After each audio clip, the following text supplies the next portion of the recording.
but we're going to be looking at some insights into the small steps that you can take to improve the cyber resilience of your organisation today.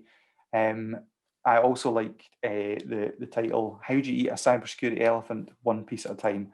Alison will explain that in more detail, I'm sure, as we go on. But I think this is really important that for me, when I'm talking to charities, this is by far and away the most overwhelming topic that comes up. So when we're talking about what's the thing that they're most scared of and they don't even know where to start, cyber is it, like by a huge margin. And so from today, I think for me, it's like, what are you taking away from Robbie and Alison that are the small things that you can go away and actually do, and thinking about when you're actually going to do them and what that's going to look like. So I'm going to shut up. I'm going to hand over to the experts. So I think you're first up, Alison, aren't you? Thank you, everybody, for coming. It's lovely to see you on day 2 of Cyber Scotland Week. This is the second of our Cyber Scotland Week events, and I'm absolutely delighted to have Robbie Ross with us. Robbie, I'll read his bio. Excuse me just a second. Robbie is the Chief Security Officer at Converged Communication Solutions. He joined in July 2020 after spending 22 years working in Police Scotland, initially with the Grampian Police and then most recently in the Police Cyber Crime Prevention Unit. He's passionate about speaking to the public and private sector businesses, charities and the public about keeping safe online and talking about it in a safe and simple and easy to understand way. Robbie's a fantastic chap. I've seen him present many a time, and you will enjoy this presentation. He's up for nomination and hopefully going to win the Community Cyber Hero Awards on Thursday night. He's certainly got my vote, and you're in very safe and capable hands. So I'm really, without further ado, going to hand over to him. Robbie? Thank you so much, Alison. Checks in the post as always for Fabulous. that wonderful introduction. Let me just start sharing my screen with you here so you can all see my presentation. I am absolutely delighted to be here today. I really am. I've known Alison for quite a while now, throughout my entire journey working in cyber security. As Alison said, I previously worked in the Cybercrime Prevention Unit at Police Scotland as a civilian, and then moved to Converged just about 7-8 months ago now. So what's today about? It says it on the screen, starting your journey in cyber resilience. What on earth is cybersecurity? And it's been mentioned, but I'm just going to stress this again. This is about an easy to understand, easy to follow, non-technical presentation to give you some hints and tips, what you can do to stay safe, but also, look at what some of the bad stuff is. But I want to say straight off the bat, internet is a wonderful thing. Everybody sitting here is using it as we speak. We could not have lived our lives basically over the last 11 months without it. But it's just making sure we use it in a safe and secure way, and that we're not putting ourselves or exposing ourselves to risks unnecessarily. So let's just jump straight in now and start off with, what is cybersecurity? Cybersecurity is how the public, organizations and charities try and reduce the risk of them being a victim of a cyber attack. So it's about protecting our data, how we act, the things we use to access that data, and then the devices we use to input that data. So it's all around that and making sure that we are protecting ourselves as absolutely as best as we can. But the thing is, the question is, and why you're here today is, why should charities care about cybersecurity? Well, this slide here, I could probably have this slide at the beginning of a presentation for the next, 10 years. Cybercrime is on the increase, and cybercrime is on the increase all the time because cyber is a part of everything we do every single day.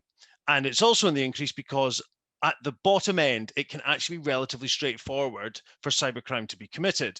And the reason of that is we make it easy, okay? We create those opportunities. We are the low-hanging fruit that they want to go after. So we need to make sure that we're doing everything we can to make ourselves a little bit higher up that tree. But as I said, it's in everything we do. So from the minute we wake up and we maybe grab our smartphones to check our messages or something, in fact, in between smartphone and tablet, you could actually put, and you might hit something that switches on your coffee machine or something that switches on the radio. Where tablets or PCs, the 15 feet commute that I've got to my desk and have had for the last 11 months to sit down and use all of this equipment. We are connected all the time. So cyber is a part of everything we do every single day. So therefore, cybersecurity should be a really important part of what we do every single day. Now, This statistic here will no doubt be one that many of you have seen. It came from the Department for Digital Culture, Media and Sports cybersecurity breaches. 26% of charities last year experienced a cybersecurity breach or attack in the last 12 months. And unfortunately, those numbers have gone up and they will continue to go up. And it's horrible because we'd like to think that charities would be one of those places that the cyber criminals wouldn't touch, but we know that's not true. There's another number in that survey, though, that I think is a more positive one, and it's this number. 74% of directors and trustees see cybersecurity as a high priority. So, you know that old saying, you've got to admit that there's a problem before you can start fixing it. So 74% of charities are admitting, you all sitting here are admitting that this is a concern, that it is a problem, and you know you must and need to do something about it. So I actually think that's a really positive step. And let's hope that the number of cyber attacks that we're seeing has started to be reduced as these people primarily take on that role within their charities. And they need people to take on that role, because the thing about cybersecurity is there is nothing 100%. If I could come up with that 100% solution, if I could sit here and say, install this, you will never suffer a cyber attack again, it's safe to say I will be retired to a beach in the Bahamas before the end of this year, because whoever comes up with that will become a very wealthy person. They won't come up with that. And that's why it takes people. So all of us sitting here today to realize there's a problem, to identify what it is and see how we can protect our organizations. We must obey the processes that we put in place. That can be policies. It could be about how we create passwords. It could be about what we say on social media. We need to follow those processes. And of course, we still need the technology as well. So although there is nothing 100% secure, that's the bit at the end there where most people go, yeah, but I've got a firewall. I've got antivirus, or the one that we often hear as, so as Converged, we're an IT network cybersecurity provider. We end up with people saying, but we employ you to do that job. So as long as you're doing it, I don't need to worry about it. And that is not the case at all. We always need every organization to take responsibility for their cybersecurity. But what puts people off? Well, one of the things that I've discovered in doing this job is it's cyber jargon, okay? People think about cybersecurity and go, it's too big. And if truth be told, I don't really understand it. And as a sort of group of people, as an industry, we need to realize we have to be better at how we communicate about cybersecurity. I once saw a presentation. I was fortunate enough to see Kieran Martin. He used to be the head of the National Cybersecurity Centre, and he's now a board member at the Scottish Business Resilience Centre. He came to Police Scotland to talk, and he opened up by saying, we have got to stop associating cybersecurity with words techie and geeky. Okay, I'm a tech, I'm a geek, and I'm very proud of it. But we've got to remove that stigma, because as soon as people realize it's just a business continuity issue, it's just a planning issue that you make sure that you add in with all the other things that you plan for, it starts to become a bit easier. So thinking about some of those things, what's some of the cyber jargon we hear all the time? Hacker. A hacker is somebody who actually has the ability to make a system do something it was not intended to do. They're not all bad people. Okay, the term is often used to really describe cyber criminals, which if you speak to hackers, the good ones, they get really upset about that. We have an ethical hacker that works in Converged, and her job is to make sure that everything is running fine and that she can test and see where the weaknesses are. She's not there to do that for bad reasons. So a hacker does not necessarily mean it's somebody who is committing cyber crimes. Okay, and I just wanted to bring that up. Phishing. We're going to talk about phishing this morning, sending out mass untargeted emails to people, hoping you're going to click on a link or impart some information that the cyber criminals need. So that goes out to millions of people, billions of people every single day. Spear phishing is when it's targeted specifically at a person, a group of people like C-suite level people, or maybe it could be an organization type, but when it's specifically aimed at them, we call that spear phishing. Malware, another phrase, malicious software. That's all that is. It's software that invariably gets onto your computer via that phishing email. And once it's on there, it's actually going to cause you a problem, because it's maybe going to be ransomware, which is going to lock out your files, so mean that you can no longer use them. And I'll touch on ransomware a little bit later on. Or it could just about being stealing the data and the information off of your computer. Simple and straightforward as that. A firewall, there to prevent any unauthorized access onto your network or your computer. So that's what the firewall is there to do. Antivirus, piece of software that's designed to remove viruses and other things that get onto your computer.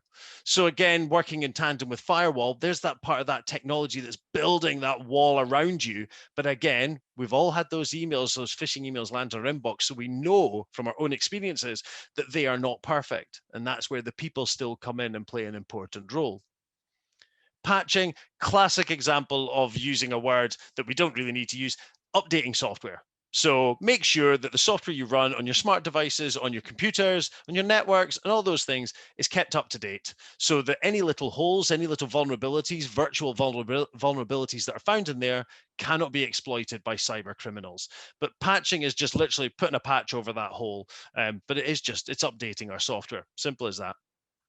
Social engineering, it's about manipulating people into carrying out actions or divulging information that they don't want to do. It can be done via an email, it can be done via text message, it can be done in person, on the telephone, and it's about trusting somebody enough that you actually find you're happy to give them information that upon reflection you think, shouldn't have actually given that to them, and I'm not quite sure why I did.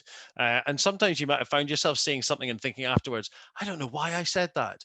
But that's what social engineering is. It's about you befriending somebody and then eking that information out of them. And then back to our coffee machine and our connected toaster and washing machine, the Internet of Things, all these new things that we have that are now connected to the internet that need to be patched, that need to have their software updated. But a lot of the time we just bring them home, we plug them in and we just leave them, not realizing that actually there's been instances where networks have been hacked by going through the fridge freezer or going through a washing machine that's internet connected and internet enabled because the correct security procedures were not put onto them. So there's all this and so much more that we need to think about. So why target charities? Why would people go after charities? Well, there is a culture of trust in charities. So if people say they want your bank details to transfer you money because they want to give you a donation, people are likely in charities to believe that. They want to believe the good in people and they're doing it for good reasons. Cyber criminals may also believe that charities won't have the resources to protect themselves. So they'll see you as easy targets because you'll think, well, you're not a big company, so you're not going to pay to put the right things in place. Not realizing that some of the stuff we're going to talk about today doesn't actually take an awful lot, and some of it actually is completely free to do. But there's that perceived idea. And on top of the perceived idea, there is the actual evidence. National Cybersecurity Centre research has previously shown low levels of awareness amongst charities who don't see themselves at risk. There's always that belief they're going to go after a private business or a bigger company or a local authority or something like that. And in fact, we do know that charities do get looked at because at the end of the day, we know that charities have got the stuff that the cyber criminals want. And what is that? Well, for example, most obvious, they want your money. So they either want to get your bank information so they can literally take the money out, or they want to take over your computer, install that malicious software like a ransomware to force you to pay them to free up your files. But they know that charities have got money and they want access to getting that money. They want access to the bigger fish. So for example, the people who administer the grants, so local authorities, government departments. So you might provide that way in. It could be that by getting onto your system and then using your email network, they're able to send emails to these companies who are providing you with grants and say, oh, by the way, we've changed our bank information. Could you actually now deposit it into this account? So they may not come after you or directly impact on you, but they might use you as a stepping stone to get to somebody that they actually want to get access to.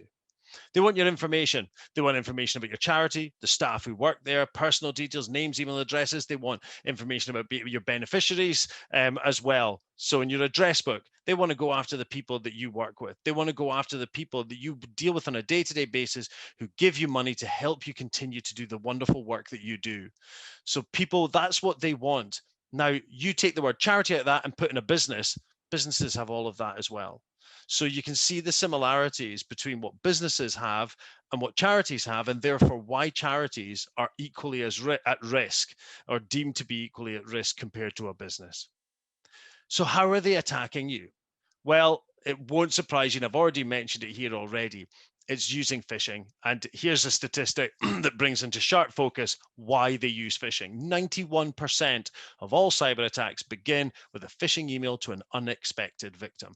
So if we get that thing right, if we can get that education up to understand what a phishing email looks like, look at the colossal impact we could have on cyber attacks from happening. So there's two types. There's the normal and there's the targeted, which we briefly mentioned. The normal, that's done in economies of scale. It's free to send an email, so why not send millions or billions of them? Not targeted anybody specifically, generally hoping that the victim thinks it relates to them, and it could be on any topic, but it'll eventually land at somebody who is of interest, and they'll open it, or they'll click on a link, or they'll open the attachment that's there, and that allows the criminal to either lock out your files or start downloading information off of your network. So here's a really good example of one of the most phished organizations, certainly in the UK, if not possibly the Europe or the world, and that's HMRC. So HMRC, this email here looks like it's come from HMRC. They've added an email address, hmrcinquiry.1.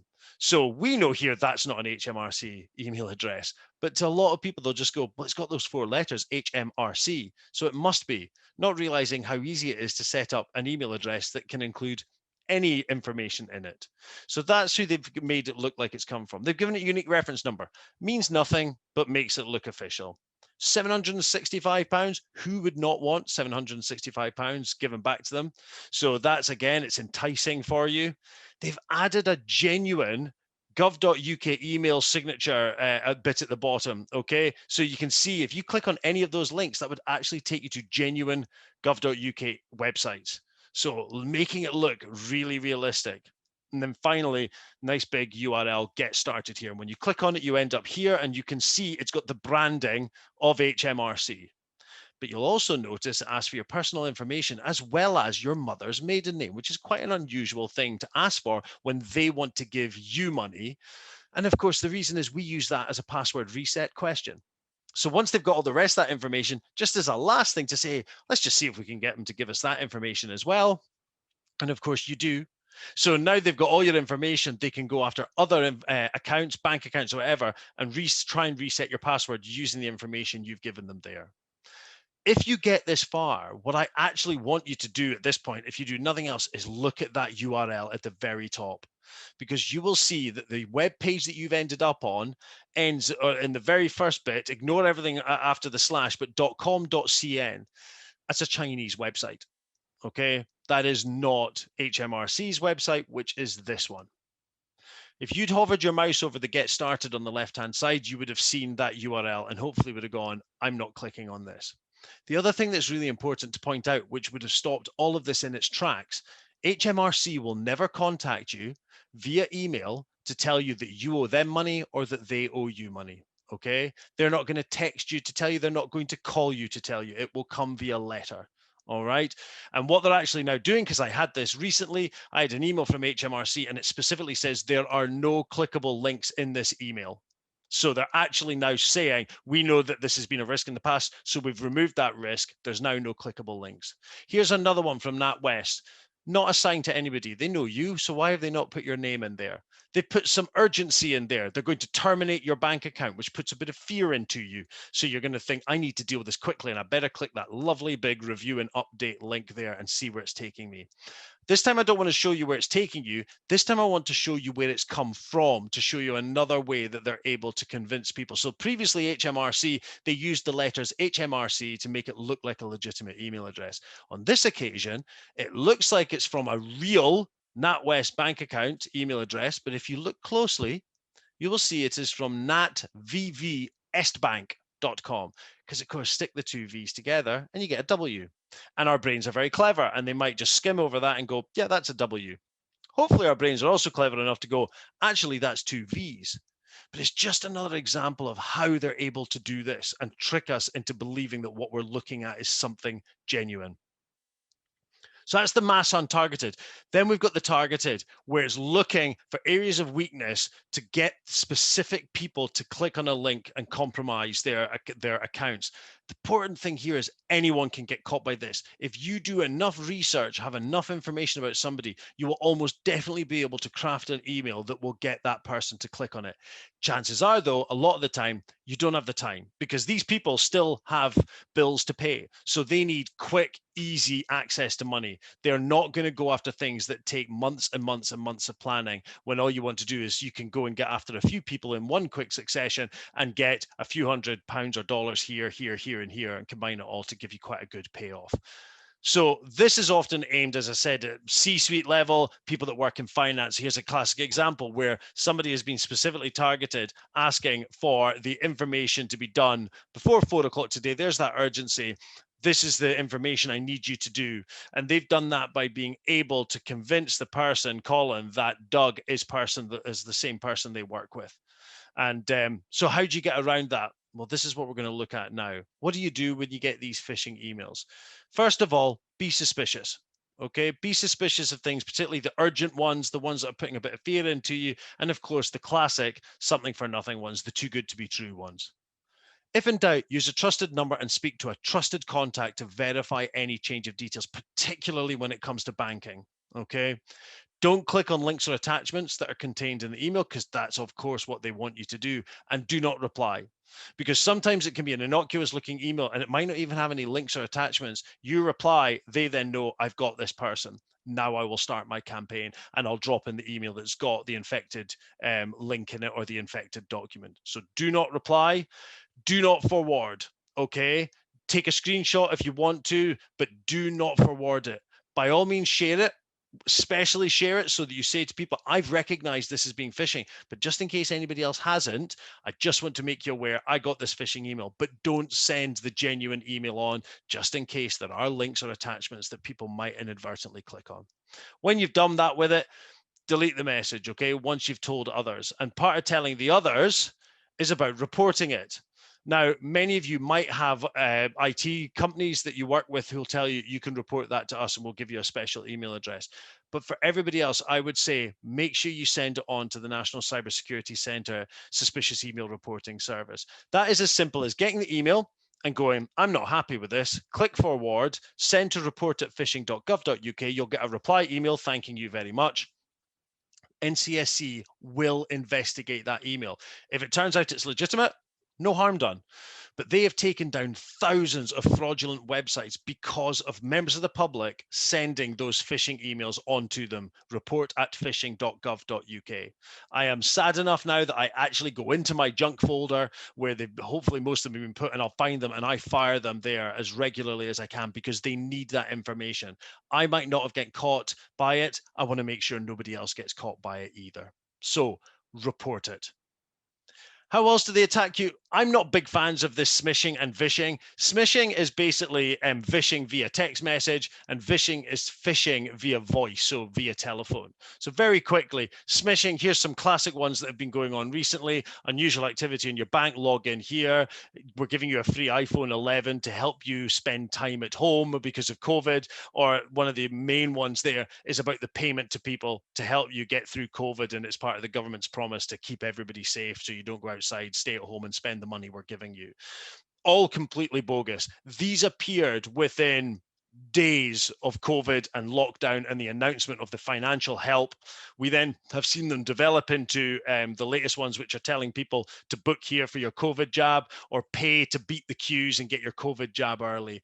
All complete scams, and they work in exactly the same way as they do with the email. When you get that, they'll ask you to log in and provide information to the cyber criminals to be able to book that test, reclaim your refund or whatever it is. Works in exactly the same way.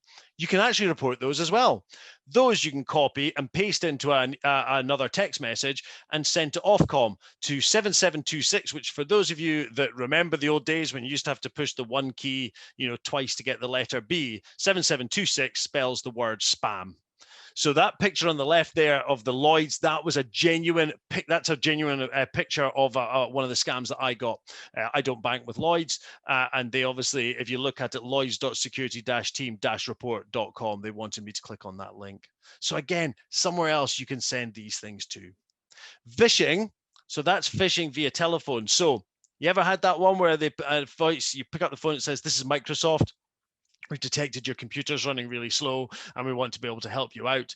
I've had somebody recently fall for that scam. It is still going around. The bank phoning you up saying there's suspicious transactions, but before we can continue, can you confirm all of this information?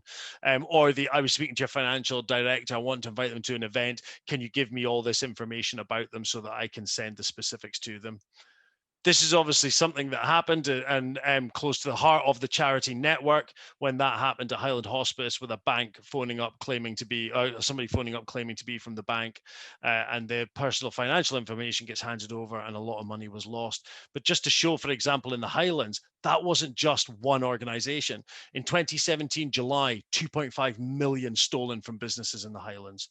Absolutely colossal sum of money, and it proves not only it doesn't matter where you who you work for, but where you work. Again, this belief that in the Highlands or the islands we're not looked at, total rubbish. They will look at anywhere that they think that they can get money, and this absolutely just goes to show that. How do they attack you? So you've clicked on that link, and the next thing that happens is this box appears on your screen. This is ransomware. This specific one is WannaCry. This is the one that affected the NHS back in May 2017, who actually were caught up in an attack that had nothing to do with the NHS. But what this attack did was, remember we spoke about patching earlier and actually securing our software by updating it. This was about exploiting a vulnerability in some software. And it was the same software that was used by well over 100 different NHS trusts in the UK. So they got caught out by that. What was frustrating particularly was the patch, the update had actually been put out to fix that 5 months before that attack hit. So everybody that had updated their software, they didn't get hit by the attack. And that's why we need to update software regularly, because 5 months after that software update came, this attack was still able to be held and was incredibly successful. So you get this up and that's you locked out, and it says, send $300 worth of Bitcoin to this address to free it up. This was taken just this morning. So one Bitcoin is currently worth £34,000. When I first drew up this presentation, back when I started working for Converged, I think that was about £14,000. So in 7-8 months, it's jumped by £20,000 Bitcoin. So what you can do is you can send a bit of a Bitcoin. Will that free up your files? No, it won't. What that will do is it will tell the cyber criminals that we've got people here who are willing to do business. So you'll send that $300 and go, great, can you give me back my files? And they'll go, no, it doesn't work that way. If you pay us this amount, we will free up your files. And if you don't pay it, we'll delete it. Or the new way they say is, we will release it onto the internet. Okay, so do you pay? That's up to you. The advice we always give is you never pay. And I just want to sort of bring into focus why we would say not to pay. And that is to pose the question, who are you paying? Are you paying the scammer, a person who sits in a room, they've just got some really good computer equipment, a bank of screens, and this is just what they do. They're just a scammer who just sends out phishing emails and tries to catch people. So that's obviously bad enough if you're paying them. Are you paying an organized crime group and actually helping them continue to carry out crime somewhere, whether that's in this country or anywhere else in the world? Are you giving money to nation states? We know that nation states are actively doing this type of thing across the world. We know the countries, we hear about them in the news all the time. Are you giving money to them? Finally, are you giving money to terrorism? So one of the roles of my jobs before I came into cyber, I was what you call a counterterrorism security advisor. And we had seen and we started to see the evidence that the big terrorist organizations were starting to recruit people who knew how to carry out cyber attacks, because they saw that as another string to their bow, another way of being able to further their message and further their cause. So it is as simple as thinking to yourself, if I pay, where is that money going? Okay. And we'll talk about what you can do at the end of the presentation. What I will say, though, is I saw this tweet and I thought it was absolutely perfect, and I'll just pop it in here. And it's this. Companies ask me if I have recommended ransomware insurance. I have ransomware insurance. It's called having a backup. You should try that too. And that's a really good point. And we'll talk about backups a little bit later on as we're finishing up.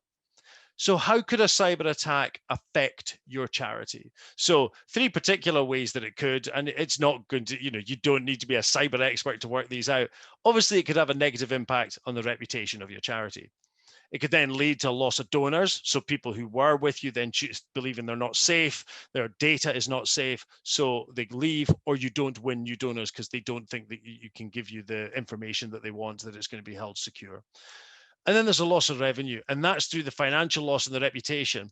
And it's really important to club those together, because if you think about financial loss, if somebody got into your bank accounts and they stole £5,000, how much have they stolen? When all this is done, how much did they steal? Was it just £5,000? Okay, The people in your organization that perhaps had to deal with it, how much of their time was taken away from other things that would have helped the charity to deal with this inquiry, not just with you in your organization, but dealing with police and other things. If you then start to have the negative impact on your reputation and you start losing donors or people stop coming to you, what about the money that you could have had? It's very difficult to quantify that and quantify the impact on your reputation. But is it just £5,000 because that's the physical amount that was stolen? I would argue no, it's definitely not just the £5,000. So something worth bearing in mind that these will all take a hit if you suffer a cyber attack. Excuse me while I take a quick sip of water. So what can you do to stay safe?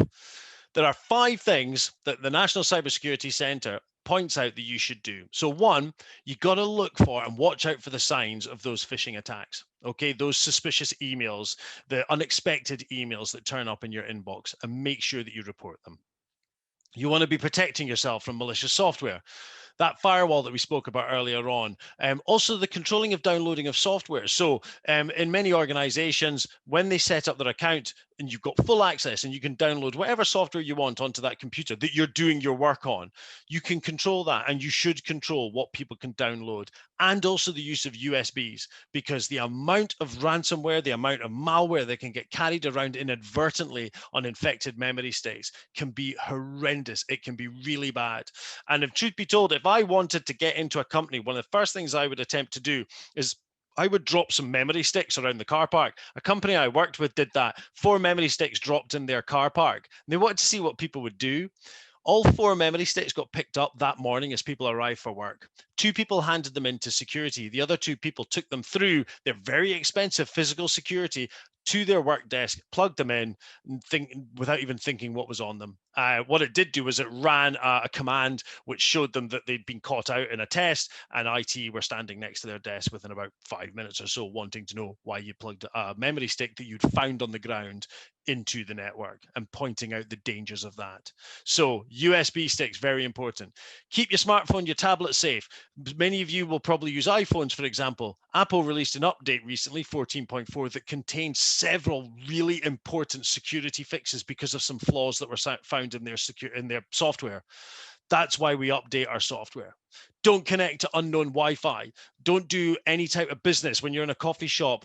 When we used to go to coffee shops, and we will do again, don't connect to the Wi-Fi and start doing business, banking, shopping, anything that involves passing financial or sensitive information, okay? And allow remote wiping. So if you give somebody a smartphone to use, part of their duty, make sure you switched on that if it gets lost, somebody has the access to go in and wipe it completely clean so no sensitive information is taken. Back up your data, okay? This is one of the most important things you can do. That backup can be something as simple as a 2 terabyte external hard drive that you can buy from Amazon for about £50 that you connect into your computer or connect into your network. Do a backup onto that, unplug it, put it somewhere safe. Okay, it could be about backing up into the cloud using Dropbox or iCloud, or many other companies whose sole job it is to about every minute look on your network for anything new and back it up into the cloud for you. But you need to have a backup. It needs to be done regularly. Don't leave it connected to your network, because therefore if your network gets infected, so does your backup. And test it. There's no point in finding out the day you need that backup to work. No point in then finding out that you've never tested it and actually it's corrupt or there's a problem with it. So if you're not backing up, look into that as soon as possible. There are many cheap options to how you can do that on a day-to-day basis. And then use strong passwords. And this is one of my favorite topics to speak about. This website here, How Secure Is My Password, will tell you, if I type in a word there, how long it would take the average home computer with somebody doing it that's got some knowledge, but still, we're not talking supercomputers, nation states, just the average home computer. How long will it take to break that password?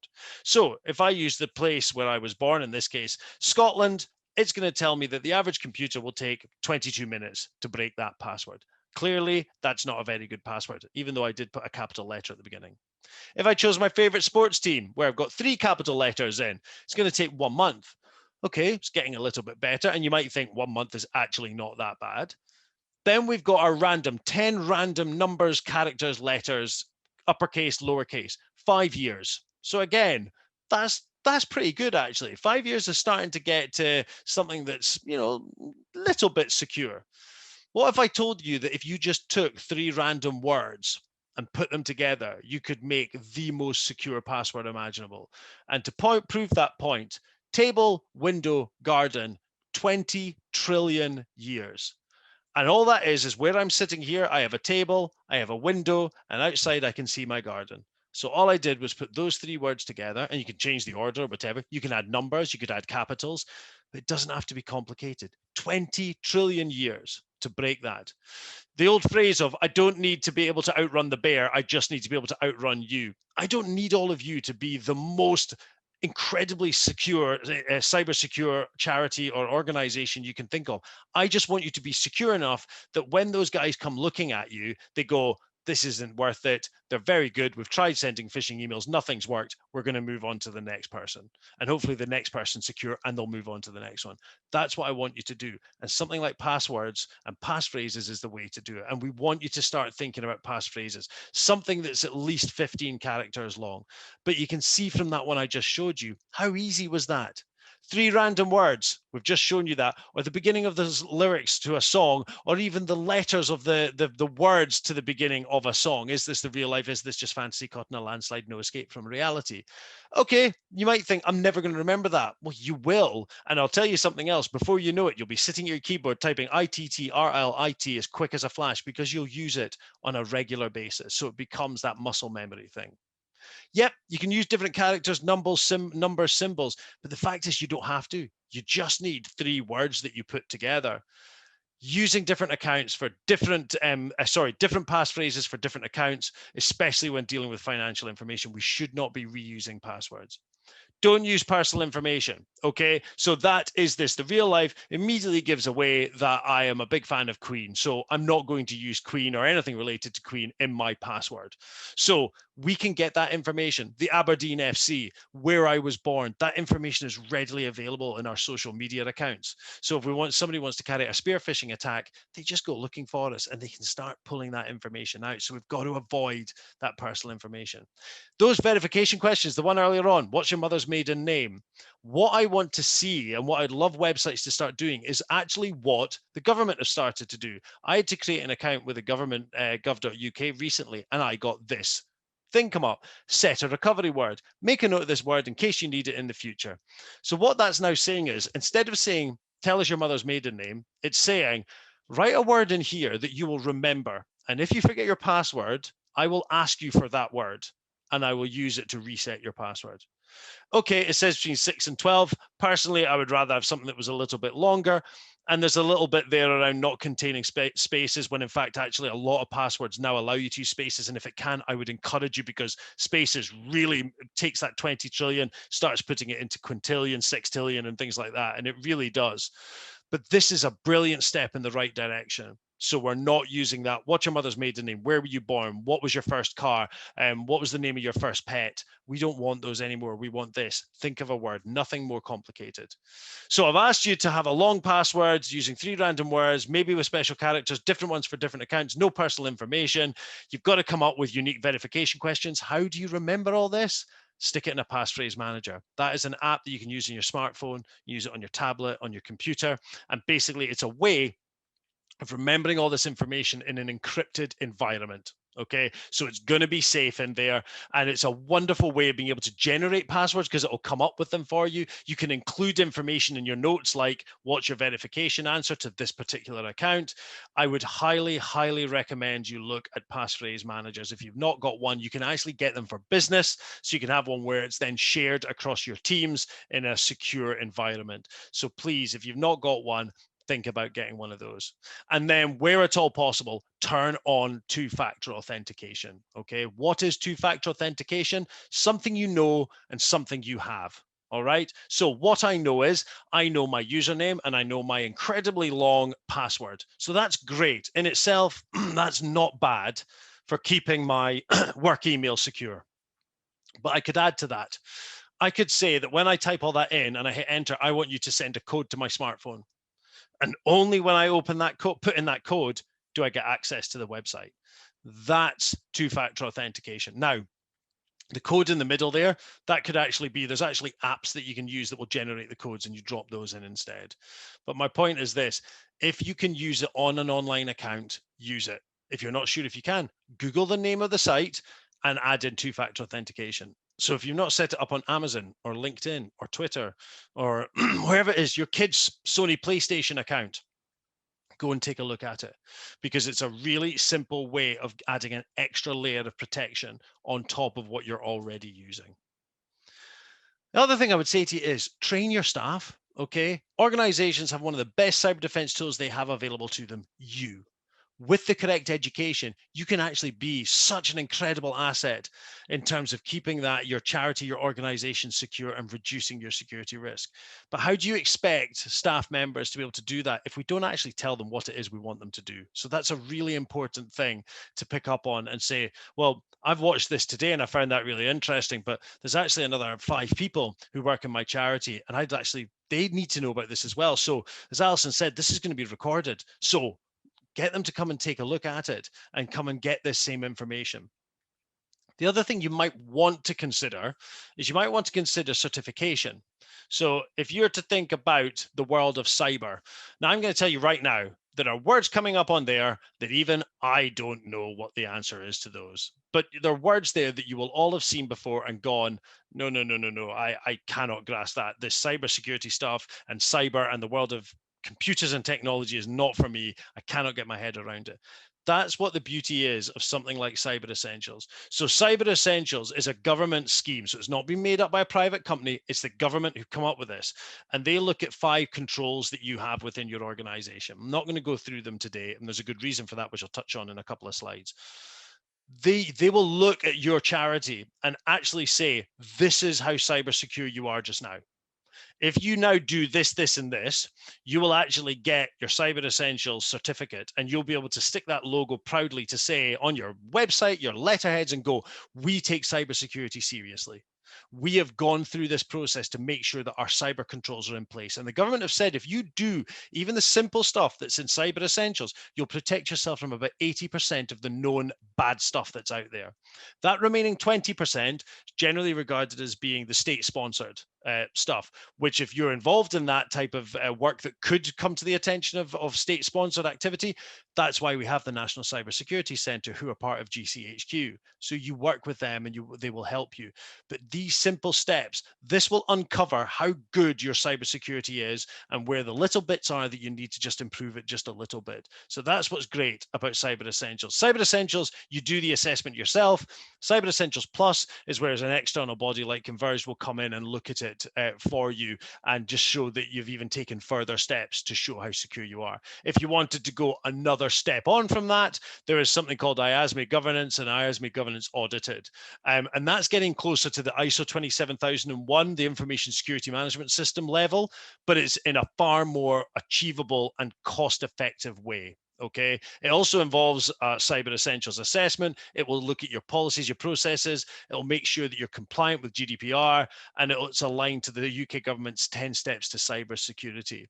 Reason, as I said, I'm not going to go too much into this. First and foremost is time. Second of all is that it maybe might get a little bit too technical, and I am absolutely avoiding that today. And the third one is Alison, who's doing an incredible range of events all of this week, actually has an event which is coming up on the 25th. So you're actually going to be able to come back if you want to and hear from the experts who talk about, who deal with Cyber Essentials and deal with IASME at the top level. So as an organization, we can do the work, but we report to IASME, who are the one controlling body for all Cyber Essentials and IASME certified bodies like ours. So if you want to learn a bit more, I would urge you come back on Thursday, the 25th, and come and hear what IASME and Alison have got to say about Cyber Essentials and IASME. So just put a wee plug in there.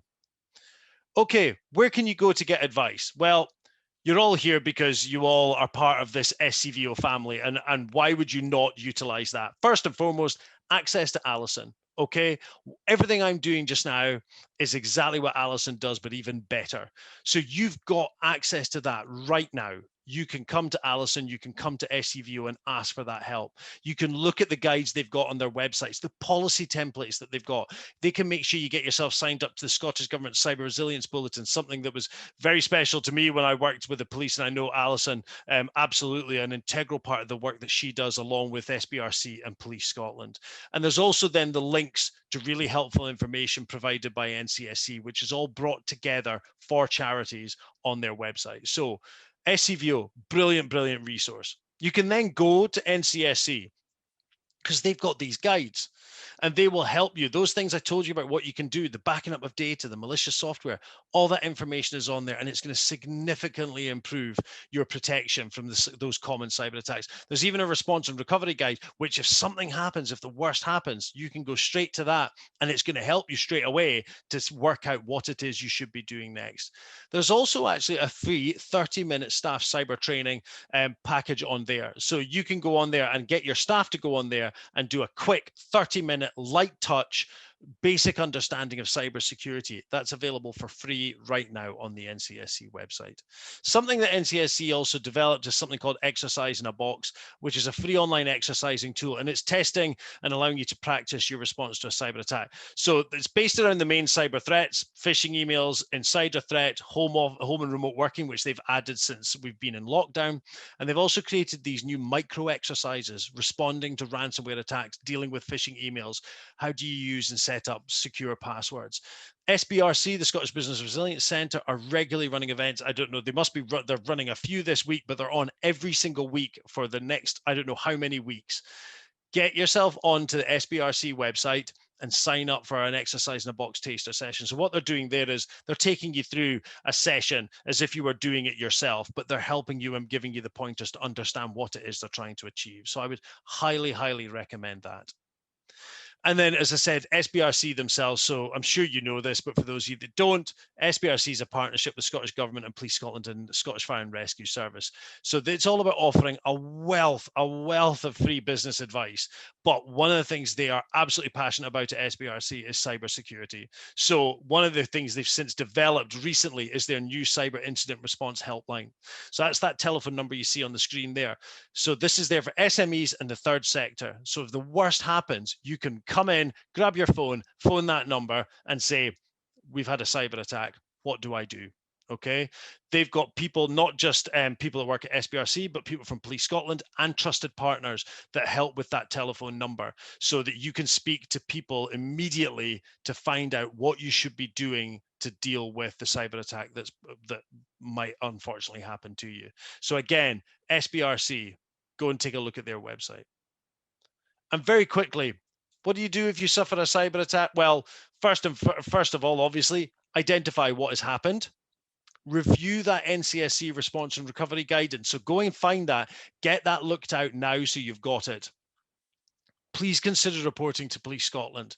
I know my old colleagues there desperately need more information and more intelligence about what's going on and feel that we know it's underreported. So please speak to them.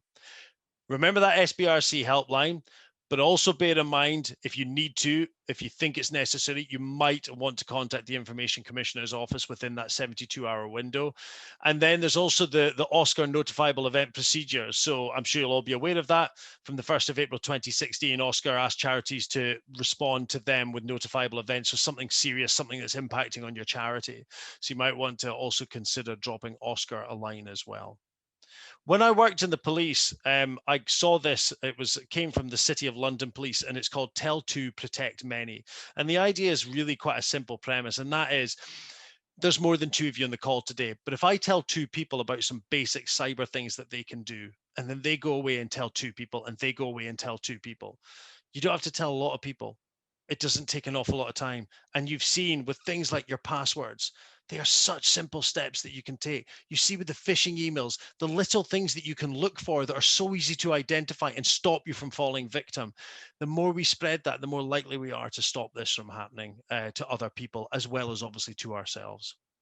It's already been mentioned, but please spread the word about Cyber Scotland Week. That we are doing this. This isn't about, it's not about praising or bigging up, but if you want to, don't let me stop you, but it's actually about showing to the world, look at what we're doing. And I can tell you now, this is being picked up. I know there's been articles in Switzerland about what we are doing here in Scotland. I know that other parts of the UK look enviously at what we are doing with Cyber Scotland Week. It is an amazing thing, and we want it to start trending. We want the other governments to realise in the UK, this is really worthwhile, and we want to do this, and we want it to expand, and we want it to get bigger and better. So if you've picked anything up, if there's something you enjoyed today or any event, put it on Twitter, get it onto Facebook, even on Instagram, wherever you do that, and talk about Cyber Scotland Week.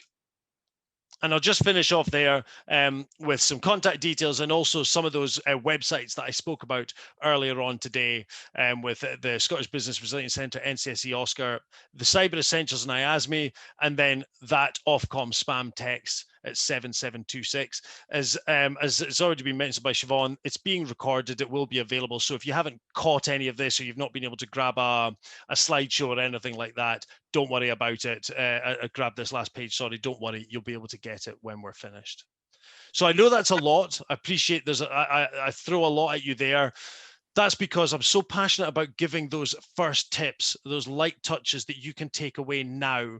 And it's great it's being recorded, because hopefully if you want to, you can come back and you can review some of the stuff and remind you about some of the simple steps that you can take to make sure that you're as secure as you possibly can be. So I hope you've been able to enjoy that. And I'll pass back to Alison now, and hopefully we've maybe got some questions that we can look at. So I will stop sharing my screen and pass back to you, Alison. Thank you, Robbie. That was brilliant. Take a breath, have a drink of water now. Yeah, I will. Thank you very much. No, thank you very, very much for that. I always enjoy your presentations. You present what can be, as you've alluded to, quite a scary and complex topic in such an accessible way, and you did it brilliantly again today. I'm sure everybody here would agree with me. Do we have questions, Siobhan? I saw a few popping up whilst we were going along. Yes, absolutely. I just wanted to mirror what Alison said there. I love that you started, Robbie, with let's break down the tech jargon and make things much more inclusive. I try and do that in my comms, but it's really difficult when you're in that tech world to keep remembering. So it's a good reminder for all of us to keep doing that. It is. So we don't have a lot of time for questions, but one that I thought was incredibly important is this question around passwords, and is it safe to let the browser choose your password? So we often get that browser window popping up. Do you want me to make up a password for you? Do you want me to remember it? Is it safe for us to let our browsers do that for us? That's a brilliant question, and one that does pop up quite a lot. The simple answer is yes, it is safe. So the National Cybersecurity Centre got asked this question quite a lot, to the extent that they actually went through the process of testing them, and because they didn't want to just blindly say, oh yeah, you know, if Safari or if Microsoft Edge or Chrome says to you, we'll just store your password, it's okay. People were going, well, is it okay though? Because I'm not choosing that, I'm not setting those settings. So they did their testing and they came back and they said, do you know what? It is safe to use. So don't worry about that. The other thing I would just throw in here, and I didn't mention it, is, believe it or not, it's okay to write them down. And I know many of you are probably going to sit here and go, that's utter rubbish, no way. But let me pose this very quick question to you. If you wrote it down and kept it in a drawer in your home, I would need to first and foremost know that you're worth attacking. Then I've got to learn a new set of skills, which thankfully I don't have, which is called breaking and entering. I would then need to get into your house, find that book, find the password that I wanted and use that to attack you. So actually, if you write it down, you stick it in a drawer at your home, that's fine. Don't carry it around in a bag. Don't keep it in your back pocket, but you can actually write it down as well. So you've got a few options there for your password storing. That's really useful. Thank you, Robbie. And yeah, just add to that, don't do what my mother did, which was to put her password notebook on top of her laptop with all her financial passwords in and leave it out when her cleaners were around. So they didn't need to break an entry. They could all get there. So yeah, write down, but be careful where they're stored. Absolutely. So most of the other questions you actually answered as you went, Robbie. So questions were coming in and then you kind of next slide answered those. So if I may indulge, can I ask a question of my own? Of course. Which is around the backing up. So you mentioned backups and using cloud backups. So a lot of people are now working only in the cloud. Do they need to then back up that work? Should you have an extra backup, or is it okay to trust those cloud software providers who say they will back up stuff for us all? Yeah.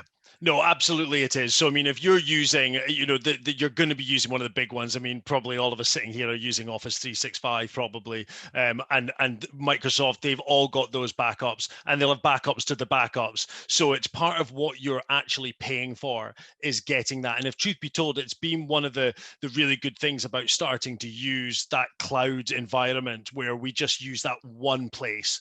But it's the same if you use Apple, for example, and they use things with their iCloud, so you could be using Pages, Numbers, and things like that, Keynote. Again, that's absolutely fine. But there are also companies out there, do your research, and that's always, I'm never going to come on here and say you should use X, Y, or Z. But there are companies out there, because we are talking about home as well. And if you're not using cloud at home and you store everything on your, just the laptop, you know, the hard drive of your laptop or the desktop where a lot of people drop them, you need a backup of that as well. So think about what you're doing with your home stuff as well, because I don't want just your charity to be secure. I want you as an individual and your family to be secure as well. Brilliant. That's great advice. Thank you, Robbie. Do you have any questions, John? Oh, I see John's put his hand up. I was immediately thinking John's probably got a couple of questions that will be relevant to more charities as well. Just a very quick one on the cloud-based one is, I completely agree with those backups are sufficient, but the one to watch for is being phished for your cloud credentials. So if you get an email through that says you need to log into your Office 365 account or your G Suite account, treat that with extreme suspicion and do all those things and check that it is a genuine login screen, because that is one way. But with multi-factor authentication, that can prevent against that, because just taking a password or a login username is not sufficient to get in. So a little bit of attention on the login screen is helpful, but the backups mean it is more secure than it would be otherwise. Definitely. And I think one of the quick ways, easy ways around that, remember I mentioned that I had an email from the government, HMRC, and it said there are no clickable links. I would love to get to a point soon where anybody who sends a legitimate email will never include a clickable link in it. So if you get something that says you're absolutely right, John, if they ask you to log in to whatever it is, just go away and go to the website and log in as normal. Don't click on anything that's in the website and go in, and because if the message is needed, it'll be in there when you go in. So that's another quick way around it. So we are over time, but it's such an important subject. I'm going to continue on and take more questions if you have the time for that, Robbie. I know you're running a lot of events this week. No, of course. So I'll just call in Jimmy now. Jimmy's got his hand up. Would you like to ask your question, Jimmy? Yep, very early on, Robbie, in your presentation, I asked a simple question. In the past, I've had one or two emails with my email address as if it's come from me. How are they able to do that when I don't give them access to it? I know it sounds stupid, but how do they? No, Jimmy, it's absolutely not. It's a brilliant question. And I would love to tell you that it's a really complex that's, you know, there's somebody that's really gunning for you there and they've done all their homework on you.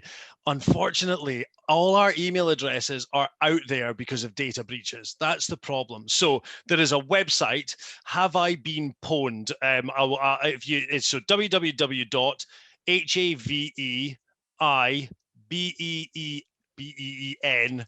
And this last word's a bit funny. It's pwned. It's PWNED. Okay. .com. Pop it in the link. That would be brilliant. Thank you. You go onto that website, you type in, and this is a legitimate website, so please don't worry about that. Type in your email address, and it will tell you if your email address has been involved in a data breach. And not only that, it will tell you the websites that your email was breached in. So I've got 8 data breaches, I think.